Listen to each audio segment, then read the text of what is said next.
Hey everyone, welcome to Roman Helmet Building Part 3, where I show you how to take your regular Roman helmet and make it red and gold and swirly and cool. Of course, if you haven't seen parts 1 and 2, you'll have no idea how to make the helmet. So watch those first, and then I'll show you how to paint it red. Yay. Okay, let's do it. Alright, so I'm doing this on a size large from my Roman helmet template, but it's before I've glued down the plume or the cheek guards. The first part I'm going to fancy up is the front strip. So I found a drawing that was kind of the vibe of what I wanted and imported it into Plasticity. Plasticity is a super neat 3D modeling software that I've just started using recently. I love that it's not subscription software and it's really reasonably priced. I found it fairly intuitive compared to some of the other 3D software I've tried, and yet way more powerful than one of the easiest 3D software I've tried, which would be Tinkercad. I don't know, there's just something about it that makes it really fun to use. Look at how easy it is to make nice rounded edges. And if you want to make an array, no problem. Array away. I should mention that Plasticity did give me this software to try out for free. However, it was me who approached them just because I loved it so much and wanted to share it with you all. There is still definitely a learning curve, and I did have moments of frustration as I was trying to figure out the software. Luckily, there's lots of good tutorials out there, so that was a big help for me. Anyways, once I had finished designing the strip, it was time to print it out. I found I got a much better result with the details printing it on its edge instead of flat. I printed it out of PLA with a 0.16mm layer height. It's important that the piece is printed from PLA because PLA is pretty special when it comes to heat. When you heat PLA, it starts to get flexible. And yet, interestingly, it still maintains most of its shape. It doesn't get soft and squishy and gooey. And that's perfect for us because we just want to bend this strip into a nice curve around the front of the helmet. Make sure you're wearing gloves and heat and form the strip until you're happy with its shape. You don't have to get it all at once. Heat one part, form it, then let that cool, and then heat another section and form it. Once you're happy, you can glue it down with some super glue. And before you know it, you'll have the nicest Roman helmet forehead strip on your street. But do you have the fanciest cheek guards? Better go back to Plasticity and make something amazing with some swirls and things. Now these ones I am printing flat because there isn't really any other way to do it. However, I've changed my 0.4mm nozzle to a 0.2mm nozzle to give me better resolution. Heat them up with the heat gun until they get floppy, and then form them to the shape of the cheek guards. Trace around it so you know where it goes, and then apply super glue to the entire back of the piece. Press it down, making sure not to get your fingers glued anywhere awkward. Okay, on the front of the helmet, I thought I should put a scary lion on there to strike fear into the heart of my enemies. So I drew a lion and tried to make it three-dimensional, but I just couldn't shake the feeling that I was making a feline version of the Transformers logo. So I gave up on that and went and found a better looking lion on Thingiverse. This file was uploaded by 3DWP. Now one thing Plasticity isn't good at is importing STL and OBJ files, which is what most 3D printing files are. So I imported the lion head into Tinkercad instead. I squished it down a bit so it wasn't quite so three-dimensional, cut some of the thickness off the back,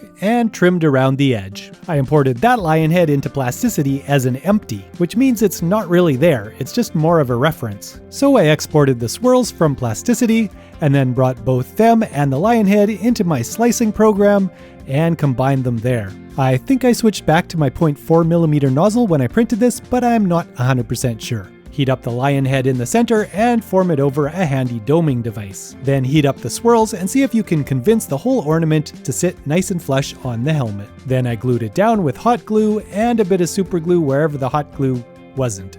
When designing elements for a certain costume, I find it's always easiest if I can draw right on the costume. Here I'm using painter's tape, which I can carefully pull off when I'm done drawing the design. Then I can cut around it roughly and stick it down onto a flat surface. Take a picture of it with a ruler in there for scale, and use that picture as a template to build my 3D model. A bit of forming, a bit of gluing, and you're ready to move on to the next part, fancying up the plume base. So, back to Plasticity, make an awesome looking pattern, print it out, and glue it onto the plume base.